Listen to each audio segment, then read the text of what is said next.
Greetings, bangers. Welcome back to the Banger Bar for another edition of Lock Horns, where every week we update the infamous heavy metal family tree that we created many, many years ago for our first film, Metal a Headbanger's Journey. This week, we're tackling something that many of you have been asking that we tackle, and that, of course, is goth metal, or as we may turn it into this week, gothic metal. And to help me with that conversation, we have none other than Lindsay Schoolcraft, of course, keyboards and backing vocals for the almighty Cradle of Filth. And for those of you who have been living under a rock and haven't seen Lindsay in action, here's a little Cradle of Filth to get us started. Peace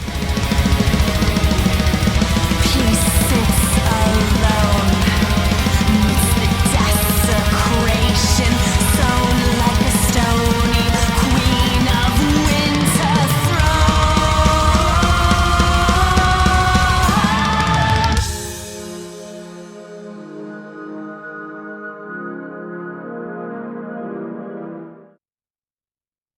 There we go. Kicking it off right. Hello, Hi. Lindsay. Hi, thank you so much for having me. How are you doing? I'm okay, how are you? Good. Thank you for joining us in the Banger Bar.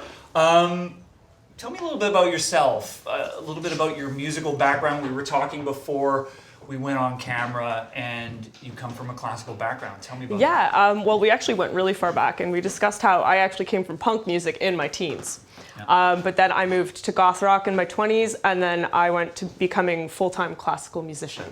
So that's where I got my training, that's where my understanding of music is. And then, of course, Cradle of Filth came along and picked me up. But when I was studying classical music is about the time I started listening to a lot of symphonic metal. Right, So. right.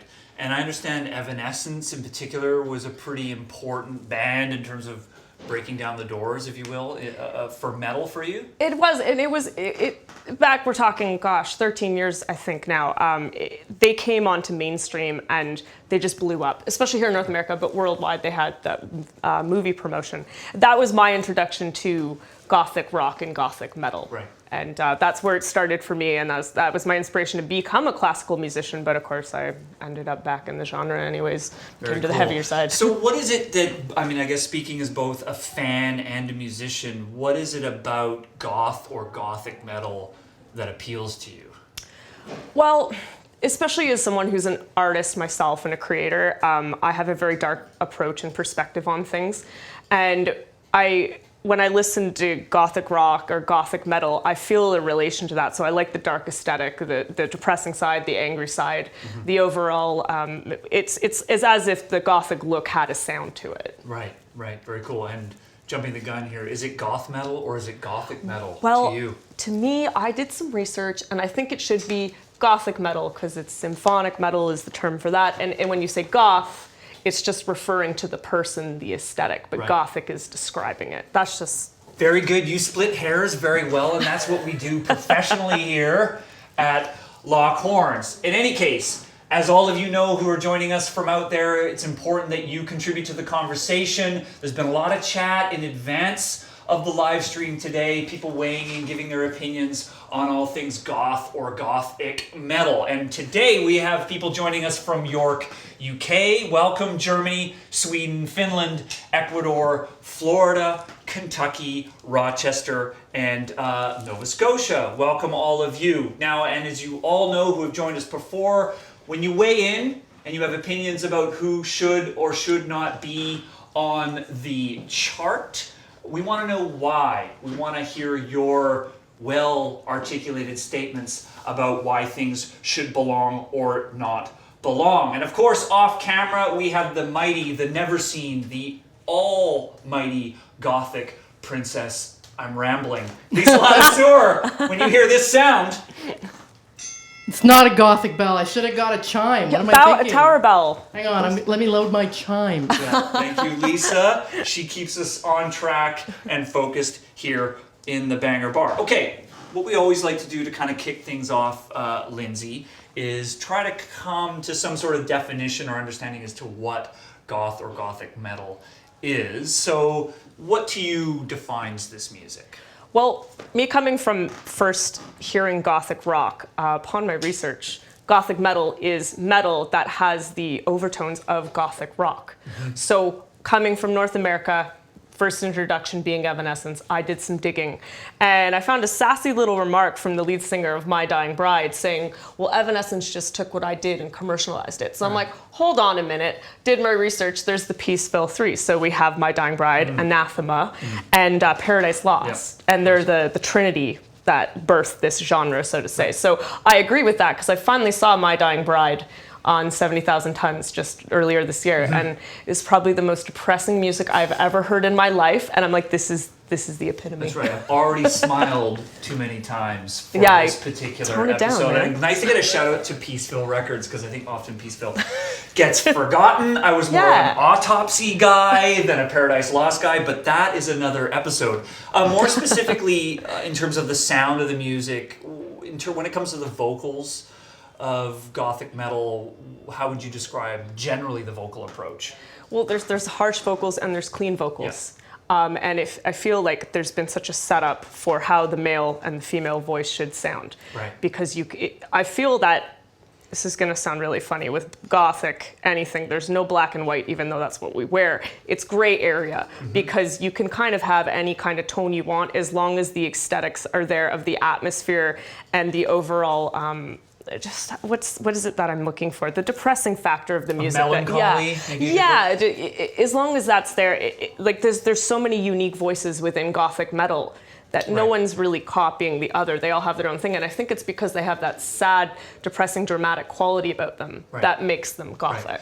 And of course, the other deeply polarizing element that's in Gothic metal and other forms of metal as well, of course, are the keyboards. And you being a keyboardist yourself, clearly you must have an opinion. I mean, let me ask you, what does the keyboards add to goth metal and the music that you make, do you think? I think the keyboards are actually everything, because if you strip down Gothic bands, we've already claimed that, to just the drums, the bass, and the guitar, it can kind of almost meld into something else. It can fit into another tree almost. But the keyboards and the voices and the chord progressions, I think, are what make that dramatic sense that Gothic metal needs. And perhaps we've left out the obvious, which is that it also has a very symphonic quality as well. Yes, a lot of these bands too. I'm actually just looking at this chart here, and they do, and that's important, because when it comes to creating a more darker or angrier, sadder sound, you do need those big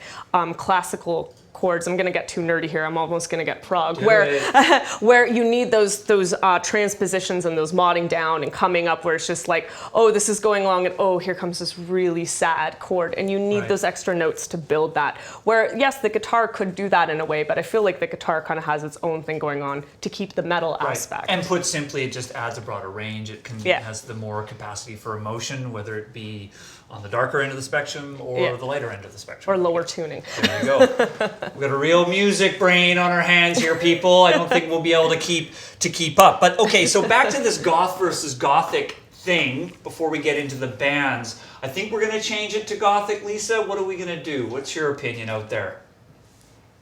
I'm going to say that we should change it to Gothic metal because I love goth rock. And it really is not connected. And so let's make those two genres separate. Let's do that. Well, Let's do this. So that's the easiest magnet I've ever drawn on lock horns. We're going to do this for now. Beautiful. See what happens. Do we break the internet? With a melancholic rage from the goth metal fan base. Okay, anyway, enough about that. So where are we going next? Well, currently, let's look at what we have here on the chart. Now, bearing in mind the caveat, of course, we did this 10 years ago.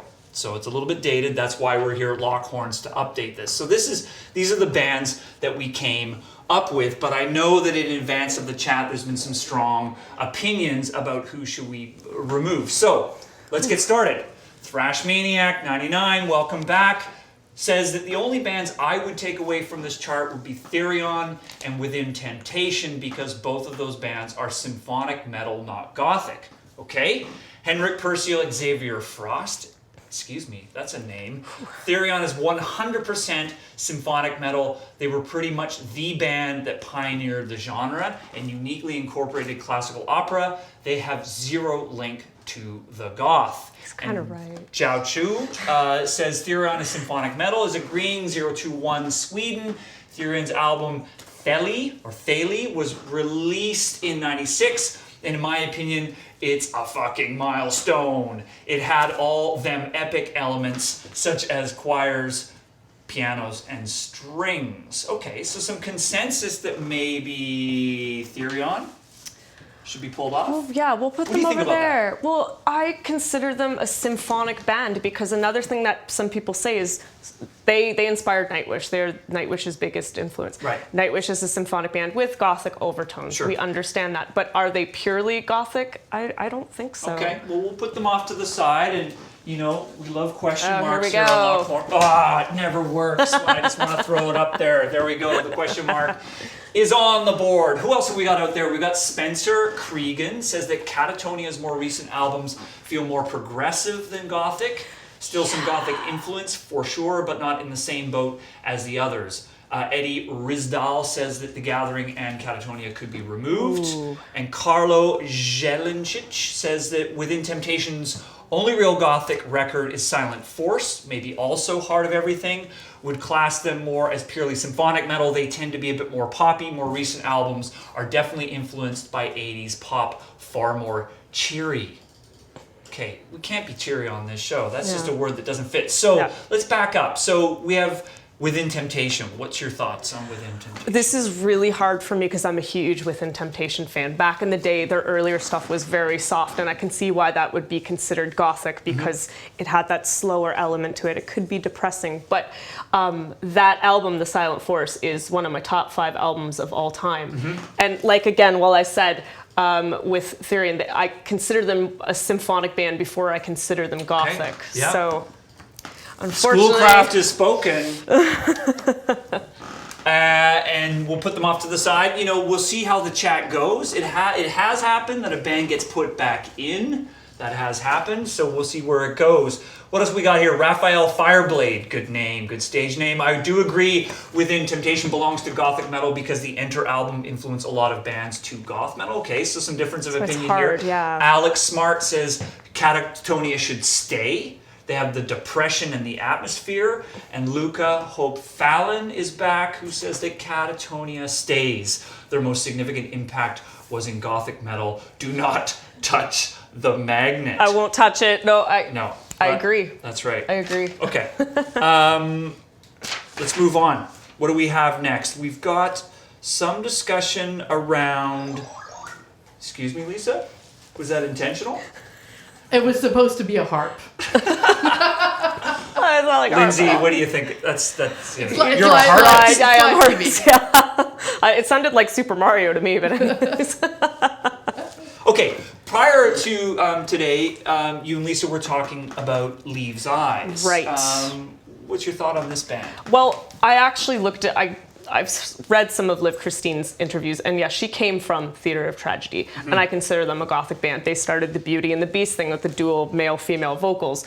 So when it comes to Leaves' Eyes, I don't think they're gothic because there is some tones of it, but they fit into more, like, to me, what I remember hearing, I haven't listened in a while, it was folky and symphonic. There was a gothic element, but do they belong in this genre? I don't think so. And even Liv Christine herself said, I don't think that Leaves' Eyes should be confused with gothic metal because it's kind of like what she hasn't done in the past. Right, fair enough. So, okay, well, let's move them off to the side and see what firestorm of hate and disagreement make a lot of people angry. You conjure. Yes, Lisa.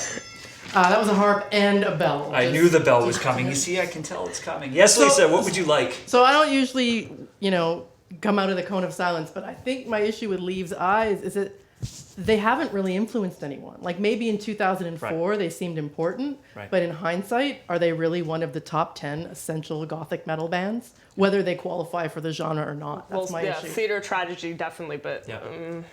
That's a good point. I mean, when we made this chart 10 years ago, the general consensus that we only wanted to put on the dozen or so bands that we felt had actually made a real impact. And by Right. that, it usually means they have created some kind of influence in their wake. We didn't want it to be like just a chart of like the latest, hottest metal bands. We wanted it to be the chart of the bands that have actually made a contribution to the music and have had staying Right. power. So Right. we'll see what happens with Leaves' Eyes, and let's move on. Now, we always ask the guest in advance to add a band that you think is critically missing. So Right. who's that band for you? Well, I know this is going to cause a lot of problems, but I think that it would be Evanescence because they are still heavy metal, and they were, yes, they're commercial and they're huge, but they brought gothic metal and gothic rock to the mainstream. They had Gregorian chants on their breakthrough album.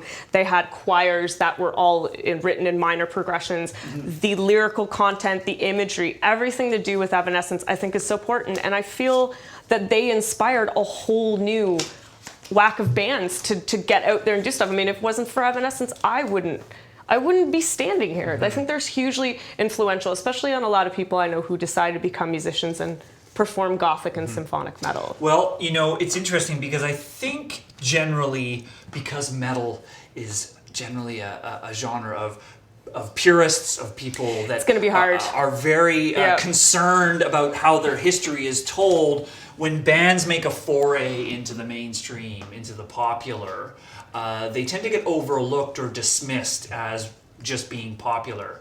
But obviously, just because you're popular doesn't mean you haven't had an influence on the evolution of the music. I guess that's what Right. you're saying, essentially. Yes, absolutely. Okay, cool. Well, let's see what the board has to say. Levy McIntyre says Evanescence, yes, because they helped bring this genre to the mainstream and influenced future bands. And also Amy Lee is an incredible singer, and the music is heavy enough to be metal. So take that, metal elitists. Banger rules. Thank you. All Thrash right. Maniac 99, Evanescence need to be here because of how they brought this genre to the mainstream. Interesting perspective. People are saying that actually because they took it into the mainstream, they deserve to be here rather than the opposite. And yes, metal elitists, they are heavy enough to be metal. Juan M. Quintana is back. Evanescence, no. Here we go. Just know we need to add the best metal band from Portugal, Moonspell. Agreed. They have the trajectory to deserve a place in gothic metal. Should I say that there is no more gothic song as Vampiria from them? Also, Yeah. we need to discuss Lacrimosa, since songs like Copycat are more metal than post-rock. And there's one more comment. Erica XO says Evanescence is not goth metal, not even goth rock. Just because they have a metal look does not mean they create gothic music. And Luca Hope Fallon is back. Okay, here we go. I fucking Haterade. hate, in capitals, Evanescence. I think they're hacks. But if you argue that they're not historically important to this genre, you're flat wrong. They're a huge influence. A rare moment of diplomacy in the Yeah, metal it was like, I community. don't like them, but I'll give them credit. So rational. Respect. Luca should be a diplomat for metal. So bit of a mixed reaction, Yeah. I guess, there. Yeah. But I mean, as a musician and as someone who can play probably their whole catalog, right. and also playing in Cradle of Filth, I see the similarities. Technically, you guys are not going to like this. Evanescence taught me how to learn Cradle of Filth songs. This just in. You heard it Just on dropped a Longhorns. bomb, okay? So, There you go. Yes, Lisa. So I think Evanescence isn't going to break the internet, but we are going to break the internet if we don't talk about Paradise Lost. Here we go. okay. Paradise Lost. A lot of feedback on this band. Let's get into it. Amner Renato Herrera says, redo this chart, Sam. Add Lacrimosa, Paradise Lost, My Dying Bride. I mean, you're leaving aside a lot of pioneering bands and focusing on modern trends and styles. Always go to the roots, my friend. Jefferson Camargo says, shouldn't Paradise Lost belong on this branch as the prime gothic metal originators? The album totally. Gothic is symptomatic. Nick Ottavani Viano is back. Did you guys actually miss out on Paradise Lost and My Dying Bride? I know they're much heavier bands, but the level of atmosphere is still there. Keep breathing. They were able to blend the heavy atmospheric tendencies of Doom with a more heavenly, nice word, majestic and symphonic kind of atmosphere. And Derek Jolly, holy shit, this branch of the tree is a total clusterfuck. Add My Dying Bride, Paradise Lost, and Moonspell. All three are some of the most influential bands of the genre. And off Facebook, we have Ollie Smith, who says Paradise Lost, their album Gothic, Agree. it's in the name, is rightly credited as genre-defining, combining the dark tones of Sisters, another valid candidate, and the band's earlier death metal sound. Yeah, you're actually looking at a guy whose only Paradise Lost album he owns is the first one. So that's an indication of There you where go. my tastes lie. Now, Lisa, what do we got here? We came prepared. Oh, We always so come prepared. for Look the at most part. this. Even if we are a clusterfuck, we come prepared. Well, we're prepared because we already had that band on our chart in a different episode. That's right. Oh, And okay. Paradise Lost. Yes, please. There you go. All right. I mean, it's quite often that we find bands that really need to be in a few places, and maybe that's a credit to those bands, the ones that are difficult to categorize, and bands who have gone on to influence bands in a lot of different styles. So, Totally. would you agree on think My this Dying is- Bride this- and, yeah. and Paradise Lost? They absolutely need the three of them in here because Yeah. they're the three that did it. Yeah. They're an old classic. I just recently got into them. Okay. They belong there too. Right. No one's really mentioned them, but I'm just going to vouch for them. Okay.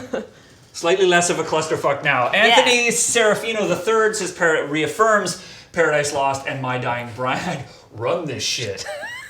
It's a bit hip hop for Lockhorns. Anyway, Asan Miyanji says My Dying Bride should run. No, I'm joking. Is doomed for sure. Nothing gothic there.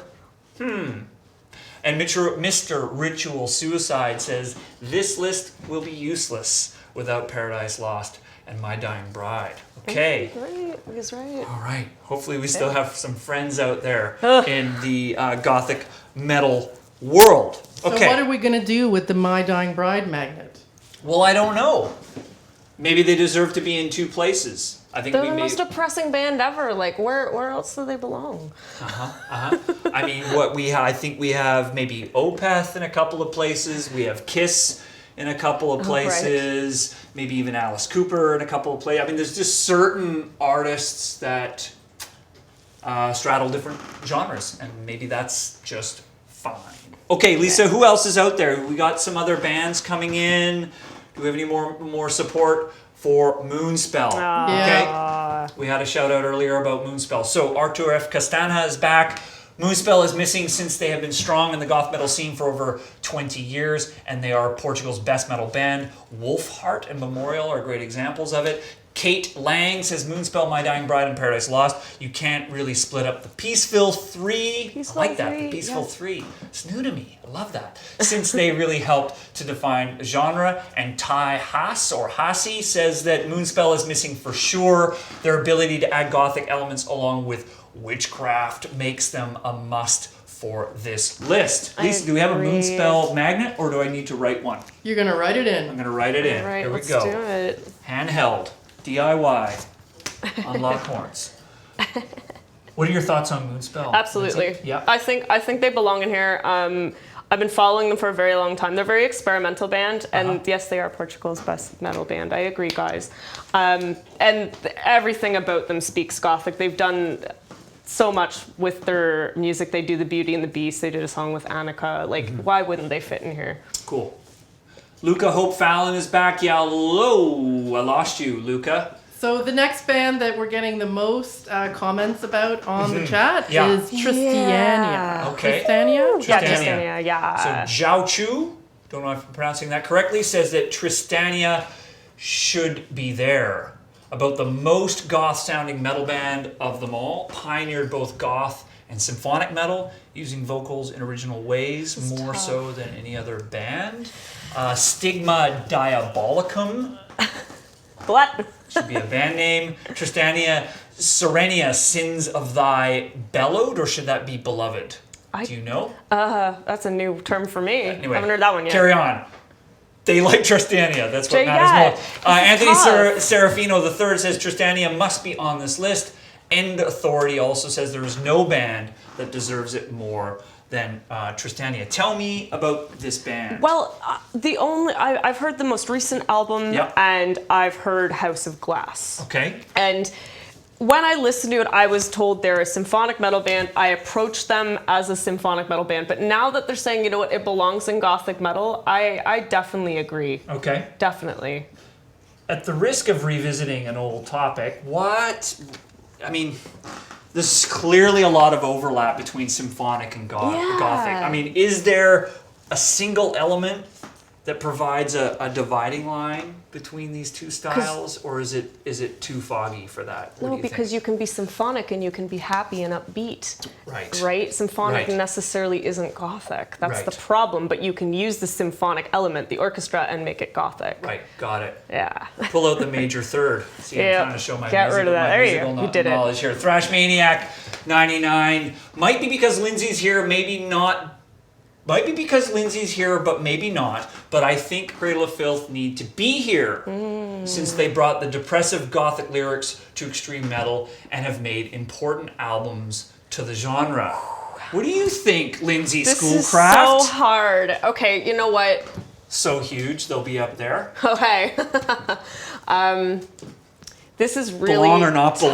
tough because every time we even have been conditioned by our singer Danny Filth himself to say we are an extreme gothic heavy metal band. That is what we tell everyone. It's tough because we have black metal undertones. We never claim to be black metal, but we are very inspired by black metal and we love black metal as individuals in the band.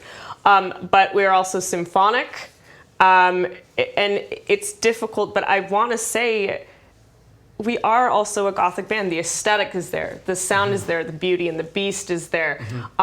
Especially composing for the last album, playing all the recent keyboard parts the last few years. It definitely, to me, I mean, it's so difficult because we can fit into so many different subgenres of metal. But yeah, I mean, before I even got into metal, I always just considered Cradle of Filth a gothic band before I really even properly understood them. Lo and behold, didn't know they'd ever hire me. But and yet, I mean, most musicians I meet and talk to don't like to be categorized anyways. I mean, no. Does it matter to you? I mean, I guess that's the question. I mean, does it matter to you where people put you at the end of the day? Because I think it's open to everyone's interpretation. I mean, I even remember at one point someone was interviewing us and asked if we were vampire metal. I was like, well, no, I'm vegan. I definitely don't drink blood, so we're not vampire metal. You know, there's so many labels that people put on us, and at the end of the day, I think we are a gothic band first and foremost, especially with Danny's literature and the way he does his lyrics. I mean, you can just read his lyrics alone as gothic poetry. Another way to approach it is if people are debating and discussing it that much,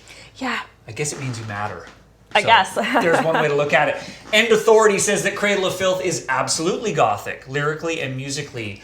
That's why they are loved. And the Fujak says that Cradle of Filth definitely have gothic metal songs, but they blur the lines of so many subgenres. Death, black, symphonic, gothic, the list goes on.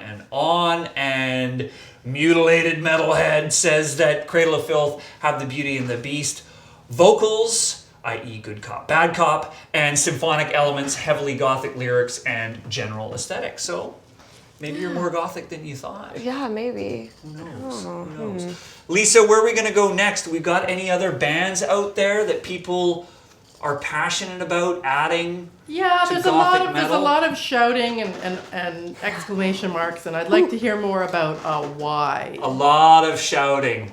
Okay, wow, Lisa, furious. Nobody copies and pastes. Lots of cap locks. Come on, guys. And Okay. boosts the font to 45 point. Quite like Lisa Ladiseur. You go on that mouse. That mouse should have a mic. She's a so mouse you can ninja. hear it. It's like a double. Yeah. It's like a blast beat over there. Attaboy says, "How can you have a list without Lacrimosa?" I don't know. Sure, they're not an English band. Doesn't matter. No. But they are huge in the gothic metal scene. Mm-hmm. And Blaine Cummings weighs in. You are missing key bands Entwine, Serenia, and Theatre des Vampires. My French is just exquisite. Your French is almost as bad as your vampire. It's pretty West Coast French. 021 Sweden says if Sam doesn't mention Draconian, he might as well stop talking now. Ooh, big words. Fighting words. Warned you. Okay, Lacrimosa. Yes, goth. 110%. Seen them live, listened to their music. They've got everything in there. They're definitely a gothic metal band. Good to know. Good to know. Learning so much. Yeah. So I can keep talking. I better write Lacrimosa on the board. I've never heard of Entwine. Nobody hate me for that. I don't know who's Entwine. I'm gonna have to go check that out when I get home. Lacrimosa. Yeah. Finish the A. I think that's a Y, not an I, but we'll forgive it. Okay. Pardon me. They know what we mean. Showing my thrash metal colors rather than my goth colors right now. From Facebook, Josh Settle. How is Marilyn Manson not up there? I'm really sorry. No, it's a tough I'm sorry I had to bring it up. Lisa, do you have the sound of a bomb dropping on that device? Do you have an opinion on that? Well, Mr. Manson, I think he is. Or Ms. Manson. Well, I don't know. Anyway, carry on. Heard stories, no, I'm kidding. With Mr. Manson, I feel like he is goth rock. There are certain parts that do make it metal. Some of his stuff does make it metal, but it is more, it's so melodic, it's more in the rock department, I think. All right, so you're disputing more the metal component rather than the gothic component. Yeah, it's metal. And that is, Yeah, and I mean, yes, you can take certain songs and you can take that little guitar part and say, oh, that's more heavy than goth rock. Yeah. But at the end of the day, I mean, nobody's ever called him metal. It's a good point you raised because quite often we deal with bands on the show that have been around for a very, very long time, have a big catalog, and bands change. Right. And often, we have to kind of drill down and sort of say, is it really part of the DNA of the band that they're gothic or prog or thrash or black metal or whatever? Right. Because bands change over time. So anyway, we'll leave them off for the moment and Just see for a if minute. we make any enemies. Eric Unger on Facebook says that Draconian is a great contender for the list. They started as a really doom metal, but had the atmospheric elements and have always had really depressing lyrics. And Danis Little Makeup says yes, Draconian is a must. Do you have an opinion on Draconian? Wow, I think Draconian's a doom band. I've always thought they were a doom band. I even listened to their newest release and I'm like, this is doom. Okay. Like, they do doom so well. Like, they are just that doom band. Okay. I understand the element of gothic in it, but because there isn't a gothic aesthetic to it? There is a gothic aesthetic, there's right. gothic lyrics, there's Beauty and the Beast. Heike has a beautiful voice. I mean, it's fantastic. Yep. But that's one where I want more people to write in and tell me why they think they should be gothic and not doom, because I'm on the fence. I'm absolutely stumped. Well, there are a lot of people talking about them, so at minimum we should get them up on a magnet here and put them under the question mark for the time being. More people weighing in on Draconian. Shepherd Metal Band says that Draconian has death and goth elements. I feel that when it comes to bands associated to goth, they are of the highest class. All right. And Harry GD says that Draconian mix both death/doom and gothic metal. They belong here. And End Authority says Draconian is gothic doom. Man. Oh my goodness. We're creating more branches. It just got more complicated. Got to do another show. Gothic doom. Gothic doom. Ooh, it's such a... Maybe that's a bit of a cop-out. I think so. With End Authority there. Lisa, anybody else? Does anybody care? Well, there's a lingering issue about him. Oh. I knew that was going to happen. I'll say. And a lot of people are going to hate me for this, but I think Evanescence has heavier riffs than him. Ouch. I think him is a gothic rock band.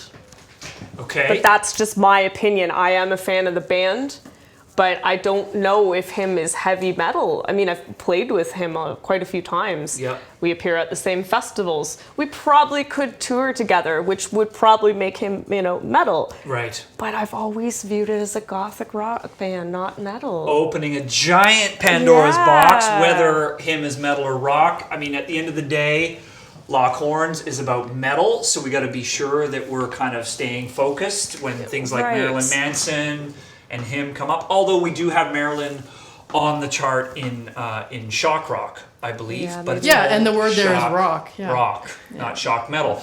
Let's see. Horror Master says, him is my girlfriend's favorite band. Thanks for the information. But as much as I love her, pause. I have to go against him being in the gothic metal chart, I see them as more gothic rock / alternative. See, Fair. and that's Here how we I go. hear it. Here we go. Allies.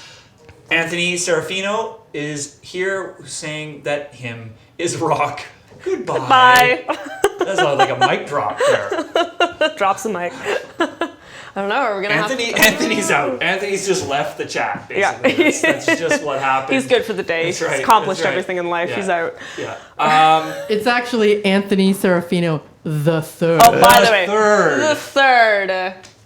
When you have the third on your name, you can definitely just say goodbye Yeah. and walk out of the room. No more needs to be said. So yeah, him is now over on the goth, or in the question mark / goth rock. So let's just sort of step back, Lindsay. How are you feeling about all this? This is looking really healthy right now. The Okay. only thing that I'm kind of like, is, are these two bands gothic metal? Okay.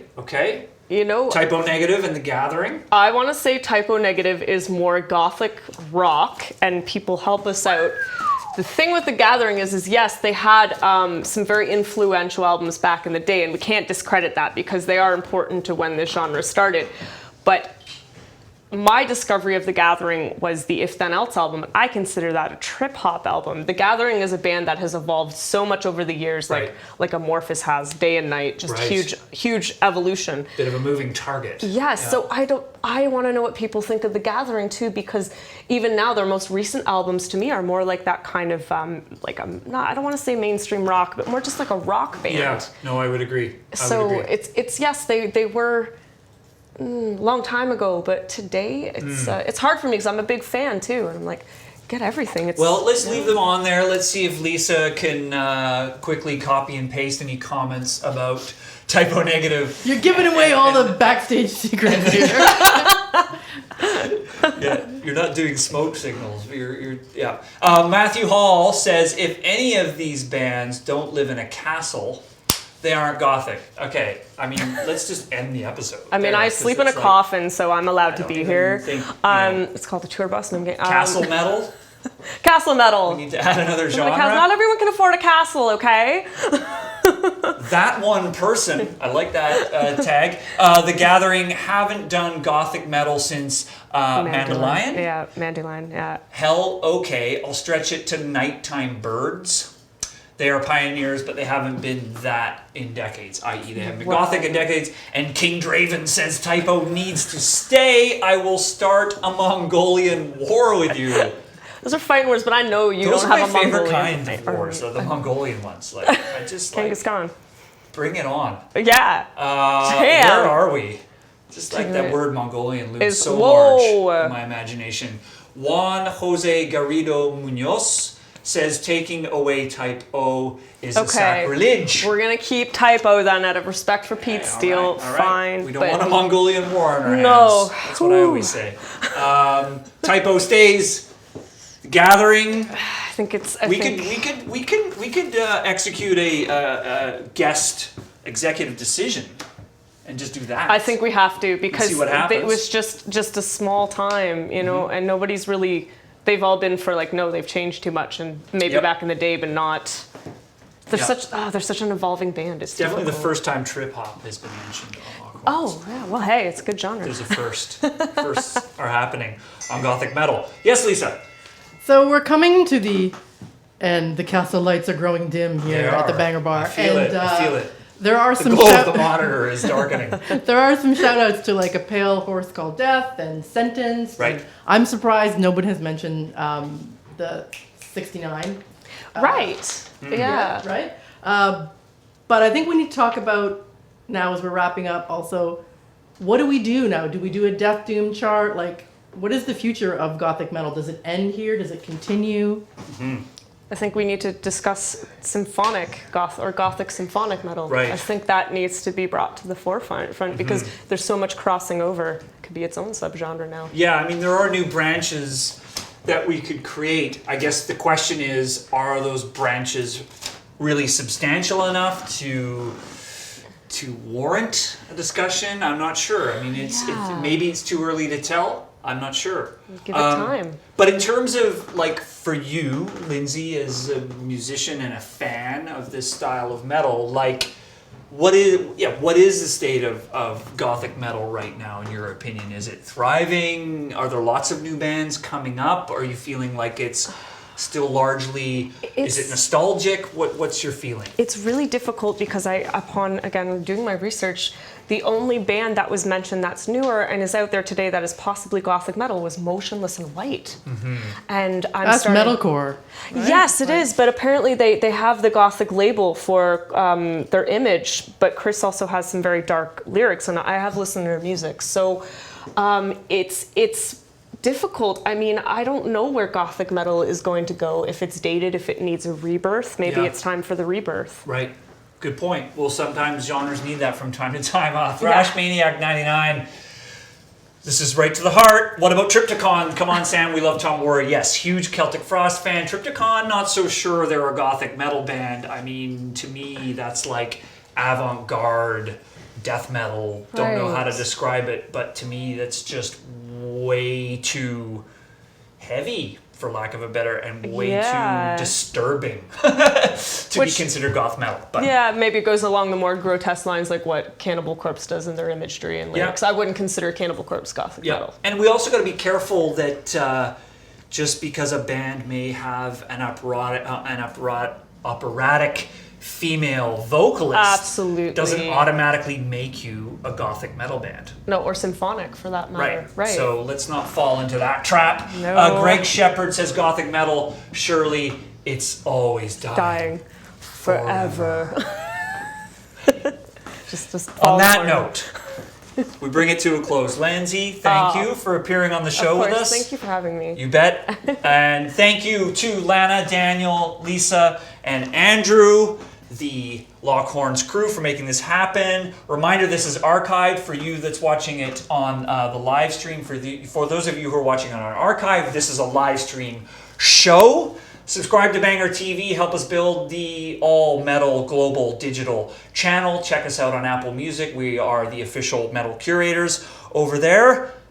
Sadly, this is our last show for a little while. We're going fishing, and we'll see you soon for another time.